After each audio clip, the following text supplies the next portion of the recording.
আপনারা দেখছেন ২১শে টেলিভিশন।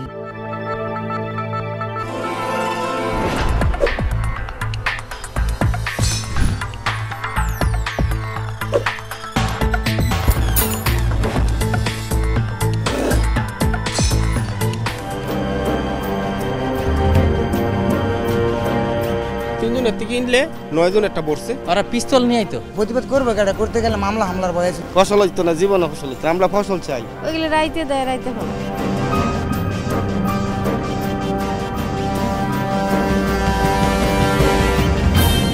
ব্যবসায়ী মানুষ আমরা, এখানে আমাদের টাকা দিয়ে আমরা জমি কিনছি। আমি আপনাকে পারমিশন দেব, আপনি ভিডিও না না না সবকিছু করেন, সমস্যা নেই। সাইবুল বেরেট লাগে একটু খেয়াল রাখেন। সাইবুল বেরেট একটা হাউজিং আছে, এটা হলো আপনার লোক আমার রিলেশন, পার্সোনাল।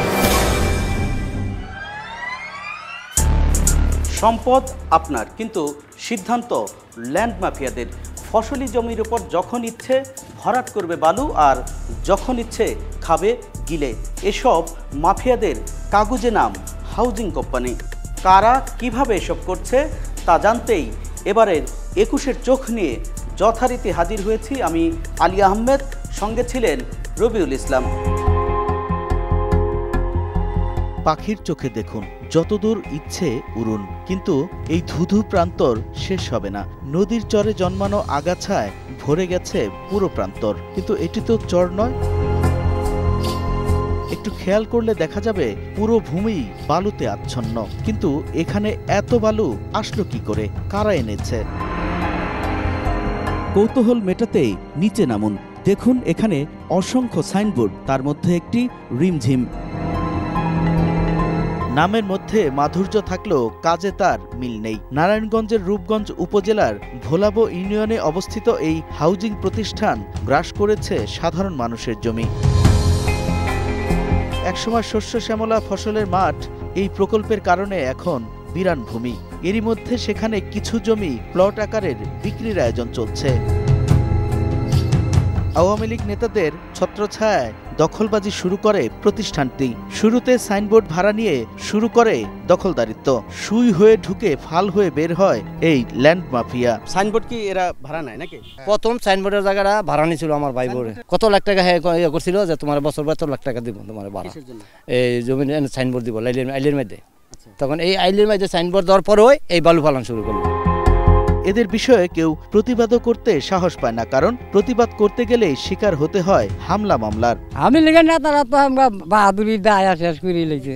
আমাদের জমি না কিনে তারা বালু ভরাট করেছে। প্রতিবাদ করবে কেডা, করতে গেলে মামলা হামলার ভয় আছে। উচ্চ আদালতের এক রিট আদেশে রিমঝিমের বালু ভরাটকে অবৈধ ঘোষণা করে। পাশাপাশি ভরাট বালু জমি থেকে সরিয়ে নেয়ার কথা বলা হয়, কিন্তু উচ্চ আদালতের আদেশ অমান্য করে রিমঝিম অব্যাহত রাখে অপকর্ম, দখলদারিত্ব। আমার জমি আছিল, আমার জমি বেদখল করে বেচে লাইছে, পরে বালু ভরাট করে লাইছে। আরো ভূমি গ্রাস করতে নতুন নতুন জমিতে দিচ্ছে সাইনবোর্ড। যতদূর চোখ যায় ফসলি জমিতে দেখা যায় রিমঝিমের আধিপত্য। এতে নতুন করে আরো কৃষকরা জমি হারানোর শঙ্কায় পড়েছেন।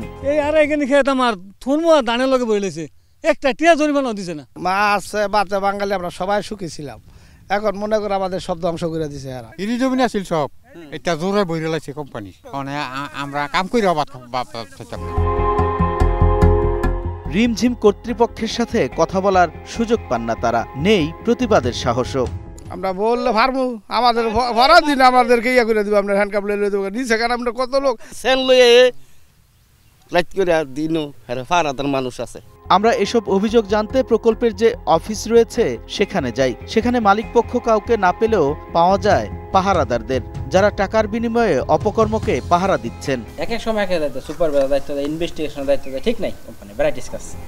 জানান পাহারা দেওয়ার বাইরে কিছুই জানেন না তারা। তথ্য পেতে কথা বলতে হবে প্রধান কার্যালয়ে। তারপর আপনার এটা তদন্ত করবেন, জানবেন আসল বিষয়। হ্যাঁ, এটা তো জানার অধিকার আছে।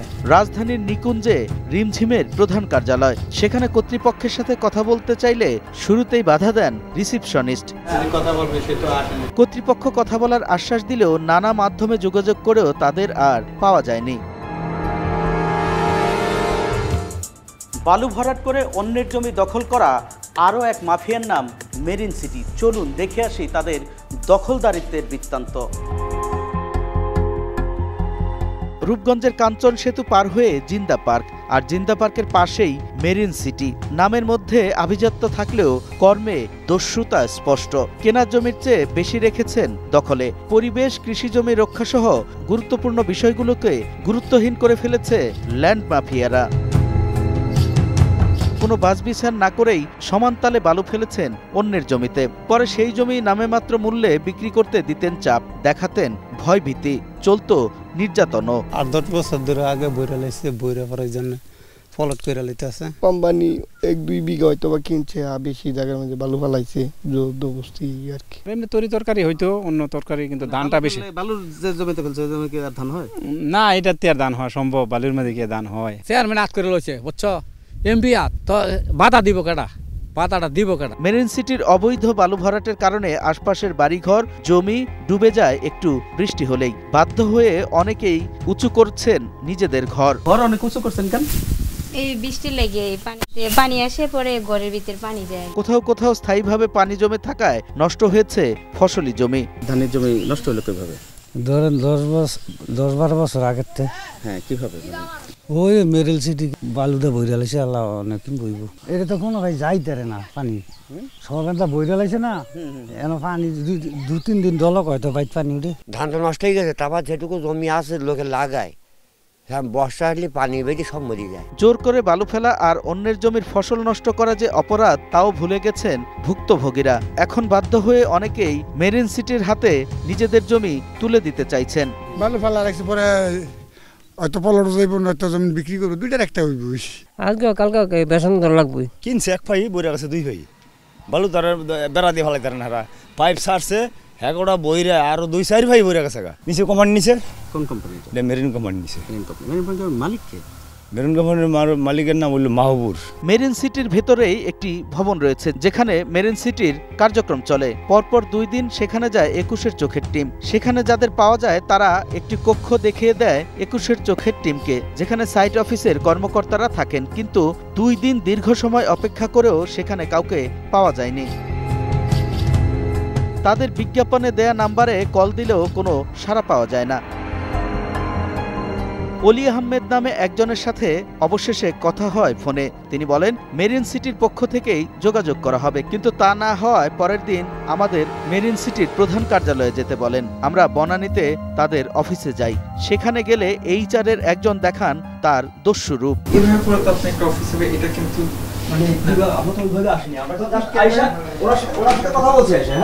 উনি বলল যে এখানে বসেন, এখানে বসেন, আপনাকে কার্ড দিচ্ছি, কার্ডটা ভিতরে দিবে। তাহলে আমরা কিভাবে করলাম ভাই? আচ্ছা, আমরা তো রুলস অনুসারে আছি। পরে কথা হয় অলি আহমেদের সাথে। আমি তো আপনাকে বেশ কয়েকবার ফোন দিয়েছিলাম। না, আপনি ফোন দিয়েছিলেন, ওই তার সাথে কথা হলো আপনার প্রায়। অন্য কেউ কি একটু কথা বলতে পারে ওনার? না, সরাসরি উনি তো দেখে, এই কারণে উনি কথা বলবেন। পরে আর কোনো বক্তব্য দেননি তারা। ল্যান্ড মাফিয়াদের ভূমি দখলের আরও অপকৌশল সম্পর্কে জানবো একটি বিরতির পর। সঙ্গেই থাকুন।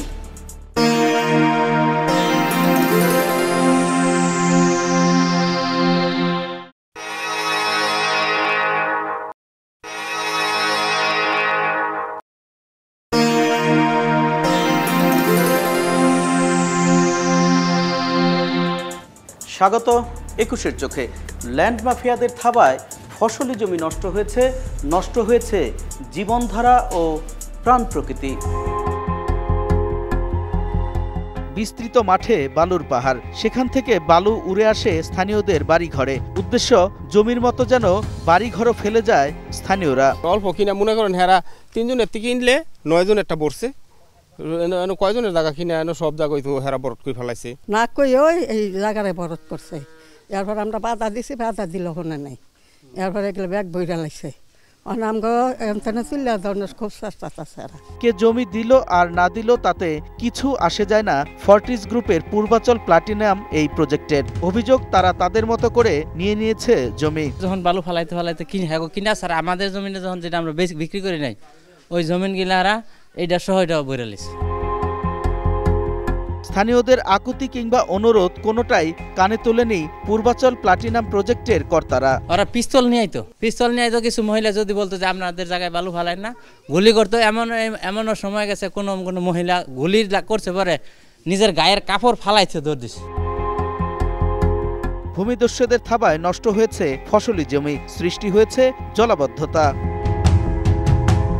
জমি ও বাড়ির পাশাপাশি কবর দখলেরও অভিযোগ রয়েছে প্লাটিনামের বিরুদ্ধে। সমস্যা মানে ভালো চলু ফালাই আমাকে খালি চাপাইতেছে আমাকে তুলিয়া দেওয়ার লেগে। একটা সরকারি রাস্তা আছে, এর মধ্যে পানি খায় আমরা হেরা গেট গুট বদ্ধ করে তো আর আমরা যাইতে পারি না। এখানে আমাদের বাপদাদার যে কবরস্থানটা আছে, আমাদের পারিবারিক কবরস্থান, এই কবরস্থানটা পর্যন্ত এরা দখলের চেষ্টা করতেছে এবং লোকজন দিয়ে আমাদের ধমকে ধুমকে পর্যন্ত দেয়। বালু ভরাট কইরা এই জমিটা তারা এখন বর্তমানে তাদের দখলে নিয়ে গেছে, যেটা বাউন্ডারি দিয়েছেন সেটা আমার জায়গার মধ্যে। এসব অভিযোগ বিষয়ে জানতে আমরা ফর্টিস গ্রুপের পূর্বাচল প্লাটিনাম প্রজেক্টের অফিসে যাই। সেখানে দায়িত্বরতরা দেখান তাদের আসল রূপ। আমি আপনাকে পারমিশন দেব, আপনি ভিডিও করেন। না সবকিছু করেন, সমস্যা নেই। আমার ম্যানেজমেন্ট আমাকে বললে পরে ভিডিও করবেন। তবে ধীরে ধীরে শান্ত হন তারা। একে একে আসেন তাদের বেশ কয়েকজন বস। মানুষজন অভিযোগ করছে আপনারা জোর করে বালু ভরাট করছেন কিংবা জায়গা না কিনে দখল করছেন। এই অভিযোগের প্রেক্ষাপটে আপনাদের জবাবটা কি? যারা ওই এলাকার তারা তো স্থানীয় জায়গায়, যাতে কোনো প্রবলেমই হতো আমরা বাউন্ডারি দিতে পারতাম। তারা জানান কথা বলতে হবে আরো উপরে। আমাদের ব্রিগেডের যে জেনারেল আছে, ব্রিগেডের এনিওয়ান না উনি তো কথা বলি তাহলে। হ্যাঁ শিওর। এবার আসলেন আরো বড় কর্তা। একজন একটু বক্তব্য নিলেই চলে যেতে পারে। কথা হয় তার সাথে, জানান নানা তথ্য। টোটাল কত শতাংশ জায়গা আপনাদের প্রজেক্টে নিতে? এটা আমি এক্স্যাক্টলি 100% শিওর দিয়ে বলতে পারবো না। জানতে চাই অভিযোগ বিষয়ে। এমনিতে যা করতেছে এগুলো সম্পূর্ণ বানোয়াটেড। আমরা এতক্ষণ যাদের কথা জানলাম তারা আওয়ামী লীগের ক্ষমতাকে অপব্যবহার করে অপকর্ম করেছে, কিন্তু এখনো থামেনি দখলদারিত্ব। নতুন করে গজিয়েছে আরও মাফিয়া। পুরনো মাফিয়াতেই অস্থির রূপগঞ্জবাসী, এর মধ্যে যোগ হচ্ছে নতুন নতুন মাফিয়া। তাদেরই একজন ভোলাবো ইউনিয়নের গুতুলিয়া এলাকায় পূর্বাচল পূর্বায়ন সিটি। এরা ভালো আইতাছে আর কি, না পাইপ নিচে তোলা রোডে তোলা। রূপগঞ্জ প্রেস ক্লাবে তাদের বিরুদ্ধে সংবাদ সম্মেলন করেন স্থানীয়রা। পূর্বাচল পূর্বায়ন সিটি নামে এক কোম্পানি বেশ কিছুদিন যাবত এরা আমাদের জমি ভরাট করে ফসলি জমি নষ্ট করতেছে। এলাকার লোকজন নিয়ে প্রতিবাদ করাতে এরা আমগো মামলা দিছে, মিথ্যা মামলা দিছে। আমরা বলে ওর কাছে চাঁদা চাইতে গেছি। ওরা বালু ভরাট করতেছে, বলতেছে যে আমরা প্রশাসন কিনে লাইছি, কিছু করতে পারবো না। এখন আমরা নিজেদের জমির বালু সরানোর জন্য প্রতিবাদ করে আমাদের বিরুদ্ধে অভিযোগ দায়ের করছি। তো এখন আমরা কার কাছে বিচার চাবো? সংবাদ সম্মেলনের সূত্র ধরে আমরা প্রকল্প এলাকায় যাই। সাজানো বড় গেট দেখে যে কেউ মনে করবে এরই মধ্যে বুঝি নির্মাণ শুরু হয়েছে বাড়িঘর। সেরকম ভেবে আমরাও ভেতরে যেতে চাই, কিন্তু তাতে বাদ সাধেন নিরাপত্তা রক্ষীরা।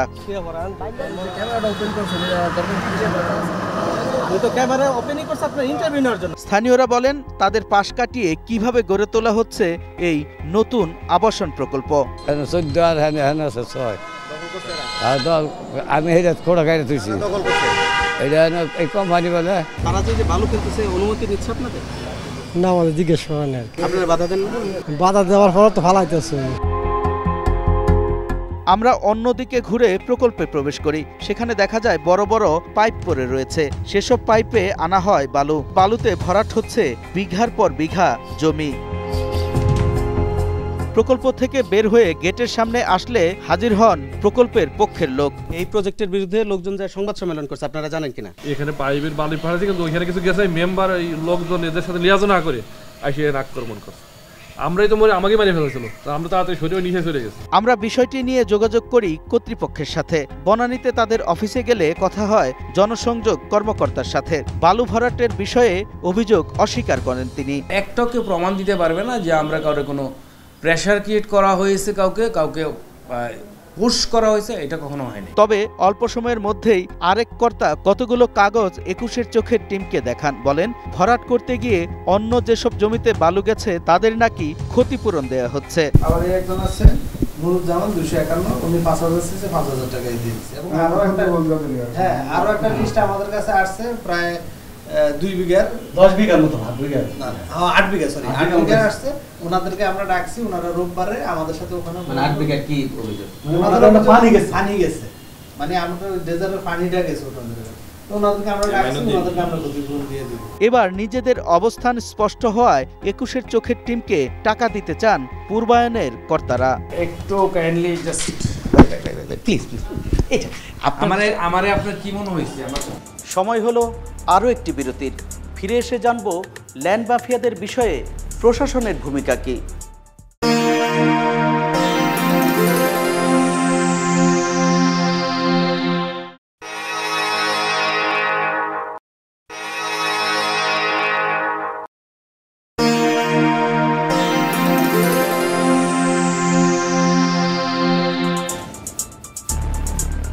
আবারও স্বাগত ২১-এর চোখে। রূপগঞ্জের ল্যান্ড মাফিয়াদের গল্পের ভাঁজে ভাঁজে অনিয়ম, বালু ভরাট ছাড়াও অন্যের জমি দখলের আরও পদ্ধতি জানা আছে তাদের। তার মধ্যে অন্যতম সাইনবোর্ড পদ্ধতি। সাইনবোর্ডে লেখা পূর্বাচল অ্যাসেন্ট টাউন, অবস্থান রূপগঞ্জের কায়েতপাড়া ইউনিয়নের নগরপাড়া, দেইলপাড়া এবং বালু দক্ষিণ গ্রামে। ফসলি জমিতে একের পর এক সাইনবোর্ড বসিয়েছে অ্যাসেন্ট টাউন। এসব জমি কাদের? অ্যাসেন্ট টাউন হেরা একটা দুটা প্লট কিনছে, আর এনতে 800 জায়গা কিনছে, আর সব এনে মালিকানা, সব কোনো কোম্পানির কোনো জায়গা নেই। একটা জায়গার মধ্যে 2-3টা সাইনবোর্ড দিয়ে দিচ্ছে। সেখান থেকে এগিয়ে আরও একটি স্থানে যাই আমরা। সেখানেও অনেক জমিতে নিজেদের সাইনবোর্ড ঝুলিয়ে মালিকানা দাবি তুলছে অ্যাসেন্ট। আসল ঘটনা খুঁজতেই বের হয়ে আসে বাৎসরিক 4 থেকে 7,000 টাকায় ভাড়ায় এসব সাইনবোর্ড টানিয়ে দেয় তারা। কিনা না মানে এমনি সাইনবোর্ড লাগায়, এমনি যেমন দেখাইতেছেন আমার না যে তুমি সাইনবোর্ড লাগা দো, তোমার কিছু দিন, এই আর কি। পূর্বাঞ্চল লেখা অ্যাসেন্ট টাউন ওরা ভাড়া দেয়, কিন্তু জায়গা কিনে নেই। কখনো কখনো আবার রাতের আধারে বিভিন্ন জনের জমিতে সাইনবোর্ড দেওয়ার অভিযোগও করেন কেউ কেউ। কেমন কোন সময় লাগাইছে, আমরা তো আমাদের বাড়ি থেকে আমাদের কাজকর্ম আছে, ওইগুলো রাইতে দেয়, রাইতে ফলায়। অ্যাসেন্ট টাউনের সাইনবোর্ড বিজনেস এখানেই শেষ নয়। সামনে গিয়ে আরেকটি গ্রামে ফসলি জমিতে একই চিত্র দেখতে পাই আমরা। এদের দখলবাজি এবং দখলদারিত্ব এতটাই প্রবল যে কয়েকদিন আগে এসএলএন্ট এদের সাইনবোর্ড এখান থেকে সরিয়ে দেয়, এবং যেসব জায়গায় সাইনবোর্ড সরিয়ে দেয় তার সপ্তাহখানিকের মধ্যে তার চেয়ে বেশি পরিমাণ তারা সাইনবোর্ড নতুন করে লাগিয়ে দেয়। আসলে তাদের ক্ষমতার উৎস কি, সে নিয়েও প্রশ্ন করছেন স্থানীয়রা। এভাবে অন্যের জমিতে সাইনবোর্ড দিয়ে গ্রাহকদের কাছে নিজেদের জমি বলে চালানোর চেষ্টা চলে সব সময়। অল্প অল্পটুকু জায়গা কিনছে গরিব মানুষ, এখন মনে করো যে 2 শতক 3 শতক কিনছে, ওরা ঢালা বালু ফেলতেছে। না না না, সাইনবোর্ড জামার টানাইছে তাগো জমি না, লাগাই থুয়ে যায়, আবার ভাইগা ছেড়ে নিয়ে যায়, এরকমই করতেছে। 6 মাস 1 বছর ধরে এরকম করতেছে। আর আওয়ামী লীগ সরকারের আমলে নিজেদের সরকারের কাছের লোক দেখাতে মরিয়া ছিল অ্যাসেন্ট টাউনের কর্তারা। এজন্য সরকারের তোষামোদী ছিল তাদের নিত্যকর্ম। সে সময় প্রভাবশালী আওয়ামী লীগ এবং নিষিদ্ধ ছাত্রলীগ নেতাদেরও ব্যবহার করত অ্যাসেন্ট টাউন কর্তৃপক্ষ। অবৈধ হওয়ায় কয়েকদিন আগে সাইনবোর্ড তুলে দেয় রূপগঞ্জ ভূমি প্রশাসন। ওনারা বলছেন যে ওনারা কাগজপত্র রেডি করছেন, কিন্তু আসলে ক্রয়ের পূর্বানুমোদন এখন পর্যন্ত ওনাদের নেই। তো সেটার প্রেক্ষিতে আমরা তাদেরকে নোটিশ করেছিলাম। নোটিশ করার পর তারা যেহেতু তাদের ডকুমেন্টস দেখাতে পারেনি, তাদের যে সাইনবোর্ড বা সেগুলো হচ্ছে আমরা আইনগতভাবে উচ্ছেদ করেছি। কিন্তু তা কোনো পাত্তাই দেয়নি অ্যাসেন্ট টাউন। তুলে দেওয়ার কয়েকদিনের মধ্যেই নতুন করে আরও বেশি সাইনবোর্ড দেয় তারা। সাইনবোর্ড দিয়ে জমি বিক্রির ব্যবসায় যুক্ত হয়েছে আমিন সিটিও। দাউদপুর ইউনিয়নের উর্বর ফসলি জমিতে সাইনবোর্ড দিয়ে শুরু করেছেন এই ব্যবসা। ২১-এর চোখের টিম সংবাদ সংগ্রহে গেলে তারা জানান নিজেদের কেনা জমিতে সাইনবোর্ড দিয়েছেন তারা। আমরা জানতে চাই সাইনবোর্ড এলাকায় সব জমিই তাদের কিনা। সেই প্রশ্নের উত্তরে জানান অধিকাংশ জমি এখনো বিক্রি করেনি মালিকরা। যেগুলো সাইনবোর্ড দেওয়া হয়েছে এই জায়গাগুলো কেনা হইতেছে হয়ে গেছে, ওইগুলো আর কিছু বায়না সূত্রে আছে। আমরা আনুষ্ঠানিক বক্তব্য নিতে চাইলে শুরু হয় গরিমসি। আমার যতটি সাইনবোর্ড এর চেয়ে বেশি আমার জমি। পুরো প্লট কিনা না শুধু সাইনবোর্ড? পুরো প্লট কিনা। পুরো প্লট। ওই যে ফটো দেখতেছেন, ওনার সামনে যে কোলে এটা মানে তাহলে মাঝে মানুষের জমি আছে।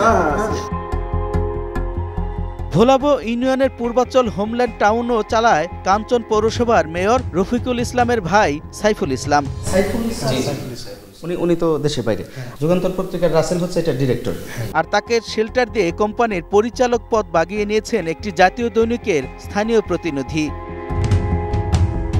এ বিষয়ে জানতে চাইলে প্রশ্ন এড়িয়ে ২১-এর চোখের টিমকে সুবিধা দেওয়ার অফার দেন ওই সাংবাদিক। সাইবুল বেরেটলা কিন্তু খেয়াল রাখেন, সাইবুল বেরেটলা একটা হাউজিং আছে হোমল্যান্ড পূর্বাচল সিটি। দেশে নেই তো, এই দেশে আইলে বলা আপনারা ফোন দিলে আল্লাহ সুযোগ করে আইন। ল্যান্ড মাফিয়ারা সবসময় ক্ষমতাসীন রাজনীতির ছায়াতলে যান টাকার বিনিময়ে, আর মাফিয়াদের লাঠিয়াল হিসেবে কাজ করেন ক্ষমতাসীনরা। কিন্তু প্রশাসনের ভূমিকা কি? রূপগঞ্জের ল্যান্ড মাফিয়াদের দৌরাত্ম্য আর জবরদখল বেড়েই চলছে। সেক্ষেত্রে তারা ক্ষমতাসীনদেরও পাশে রাখেন। যারা প্রতিবাদ করেন তাদের উপর চলে হামলা, মামলা, নির্যাতনও। আমরা বাধা দেওয়ার কারণে কোম্পানি আমাদের নামে মিথ্যা মামলা দেয়। লাইট করে দিনও ফারাদার মানুষ আছে, লাইটাল আছে, আমরা গরিব মানুষ কি করব? কৃষিজমি দখল ভরাট না করতে কঠোর আইন থাকলেও সেই আইনের প্রয়োগ নেই রূপগঞ্জে। উপেক্ষিত হচ্ছে উচ্চ আদালতের রায়ও। ভরাটের উপরে যে স্থিতি অবস্থা সেটা বর্তমানেও বহাল আছে, অতএব ওখানে কেউ জলাধার, পানি বা খাল, বিল এগুলো ভরাট করতে পারবে না। আর যদি কেউ করে সেটা আদালতের আদেশ অমান্য হবে। তবে মাফিয়াদের বিরুদ্ধে লড়াই চালিয়ে যেতে চান এই আইনজীবী। সেখানে আমরা তো আছি, কোনো মিডিয়ায় সংবাদ পেলেই, পত্রিকায় আসলেই তো আমরা সাথে সাথে তাদের বিরুদ্ধে আদালত অবমাননার অভিযোগ দায়ের করব। সিভিল প্রশাসনের ব্যর্থতা, সিভিল প্রশাসনে যারা আছে বড় বড় কোম্পানি, তারা বিভিন্নভাবে বায়াসের মাধ্যমে, কেউ অর্থ দিয়ে বায়াস করে, কেউ ক্ষমতা দিয়ে বায়াস করে। এখানে যারা আছে অনেকেই তো উপর লেভেলের বিভিন্ন কানেকশন আছে তাদের, তারা এইভাবে তারা প্রশাসনকে নাকের ডগার উপরই তারা কাজগুলো করছে, তাদেরকে বায়াস করে, তাদেরকে ম্যানেজ করে কাজগুলো করছে। প্রশাসন যদি সক্রিয় হয় তাহলে এটা করার কোনো সুযোগ নাই। এ বিষয়ে রূপগঞ্জের ভূমি প্রশাসন কি বলে? পাবলিকের যে জায়গাগুলো, সেই জায়গাগুলোতে বিভিন্ন হাউজিং কোম্পানি অবৈধভাবে বা বেআইনিভাবে তারা বালি ভরাট করেছে, এরকম অভিযোগ আমরা প্রায়শই পেয়ে থাকি। তো এটা আসলে একেবারেই বেআইনি এবং এটা আইনগতভাবে এটার কোনো বৈধতা নেই। উপজেলা নির্বাহী অফিসারের বক্তব্য কি? অনেকগুলো জায়ান্ট হাউজিং কোম্পানি এখানে কাজ করছে এবং তারা একই সাথে শুধু হাউজিং কোম্পানি পরিচালনা করে না, তাদের সাথে মিডিয়া লোকজন জড়িত রয়েছে, তাদের সাথে পলিটিশিয়ান রয়েছে এবং আরও দুঃখের বিষয় অনেক সরকারি ঊর্ধ্বতন কর্মকর্তাও কিন্তু প্রত্যক্ষ কিংবা পরোক্ষভাবে এই হাউজিং কোম্পানিগুলোর সাথে জড়িত রয়েছে। আমরা একে একে রূপগঞ্জের সব ল্যান্ড মাফিয়াকে জনতার মুখোমুখি দাঁড় করাতে চাই, তুলে ধরতে চাই তাদের জবরদখলের চিত্র, আর দখলদারদের মুখোশ উন্মোচন শেষে তুলে ধরতে চাই কিভাবে চটকদার বিজ্ঞাপন দিয়ে গ্রাহক ঠকান তারা। দর্শক, শেষ করব, তবে যাবার আগে আপনাদেরকেও সঙ্গে রাখতে চাই। আপনার কাছে থাকা অনুসন্ধানমূলক তথ্য আমাদেরকে জানান, আমরা তুলে আনব খবরের ভেতরের খবর। লিখতে পারেন এই ঠিকানায়। প্রযোজক 21-এর চোখ, 21-এ টেলিভিশন, জাহাঙ্গীর টাওয়ার, 10 কারওয়ান বাজার, ঢাকা 1215। হোয়াটসঅ্যাপ করুন, কথা বলুন এবং তথ্য ও ভিডিও শেয়ার করুন 019721212221 এই নম্বরে। দর্শক, সাধারণ চোখে যা দেখা যায় না তা দেখানোই 21-এর চোখের কাজ। চোখ রাখুন 21-এর চোখে।